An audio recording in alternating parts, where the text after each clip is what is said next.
Oke, pompa air nyetrum. Langkah pertama yang Anda lakukan, cek bagian ini. Jika isolasi seperti ini, itu besar kemungkinan akan mudah terjadi genangan air yang akhirnya terhubung ke bodi. Itu pun bisa mengakibatkan nyetrum. Langkah kedua, Anda cek bagian kabel. Kabelnya ada yang terkelupas atau tidak. Kalau ada yang terkelupas, terhubung ke bodi, itu pun dampaknya bisa nyetrum. Lanjut, Anda buka cover pelindung kapasitor. Biasanya di dalam cover ini dijadikan sarang semut atau serangga. Itu pun bisa menjadikan nyetrum. Oke, lanjut. Langkah kedua, langkah berikutnya, Anda cek gulungan. Gulungan atau kumparan ini dilindungi oleh enamel kawat atau isolasi primer. Enamel kawat berfungsi untuk melindungi kawat tembaga atau aluminium. Jika enamelnya lecet, itu pun bisa nyetrum. Oke, lanjut langkah berikutnya. Biasanya gulungan ini lembab atau tergenang air.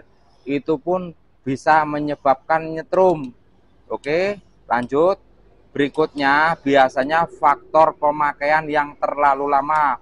Faktor pemakaian yang terlalu lama itu pun dampaknya juga bisa fatal. Kenapa? Karena tali ini bisa putus. Karena tali putus, akhirnya kumparannya memuai.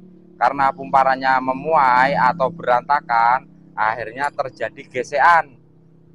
Terjadi gesekan ketika berputar, akhirnya lapisan enamelnya terkelupas. Nah, itu pun bisa menjadikan nyetrum. Oke. Nah, misalnya kita lupa mematikan mesin, itu isolatornya ini pun bisa meleleh.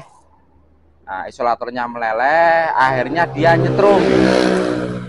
Oke. Jadi saran saya kalau pasang pompa air di tempat yang teduh, jangan terlalu rendah, karena kalau terlalu rendah itu akan jadi genangan air atau mudah kena percikan air. Masuknya dari mana? Masuknya dari sini. Oke, dari lubang ventilasi pendingin. Nah, lubang ventilasi pendingin ini itu di sini di belakang baling-baling. Nah, jadi baling-baling ini berputar, udaranya dihembuskan ke dalam untuk melindungi atau untuk mencegah biar enggak terlalu panas. Oke, untuk mendinginkan dalam ini. Nah, lanjut. Nah, dari sinilah sumber airnya masuk. Dari percikan air bisa juga masuk ke sini. Ya, kalau terlalu lama akhirnya dampaknya seperti ini. Dia akan lapuk dan keropos. Oke.